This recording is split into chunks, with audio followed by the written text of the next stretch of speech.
ఇప్పుడు దేవుని వాక్యం సెలవిస్తూ ఉంది, దేవుడు మన పాపాలను తీసుకెళ్ళి ఎక్కడ వేసేసారట? అగాధ జలములు, అంటే సముద్రపు అడుగున ఆ కాంతి జొరబడిన చోట్లకి దేవుడు వేశాడు. That means they are not invisible again. ఒక్కసారి నువ్వు దేవుని సన్నిధిలో పాపాన్ని ఒప్పుకుని విడిచిపెడితే అవి మరలా కనబడనంత దూరం దేవుడు తీసుకెళ్ళి వాటిని పడేస్తాడు. గట్టిగా చెప్పలు కొట్టి దేవుని మహిమపరచండి.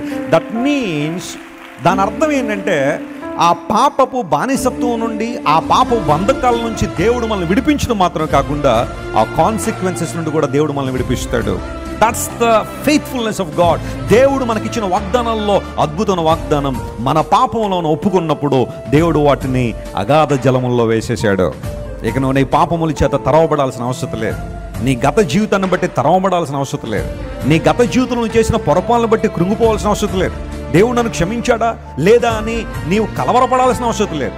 నీ రిపెంటెన్స్ సరైందైతే నువ్వు దేవుని దగ్గరికి వచ్చి, ప్రభువా ఇకపై నేను ఆ జీవితం జీవించను, నాకు నువ్వు కావాలా, నేను గట్టిగా పట్టుకోవాలని ఆశిస్తున్నానని ప్రభు పాదాల మీద నువ్వు పడగలిగితే దేవుడు నీ పాపాన్ని తుడిచివేసి తన రక్తంతో పరిహరించి తన మహిమతో నింపి ఆయన తన మహిమార్థమై నేనేం చేస్తాడు? ఆయన వాడుకుంటాడు. నీ పాపాలు క్షమించే దేవుడు ఆయన.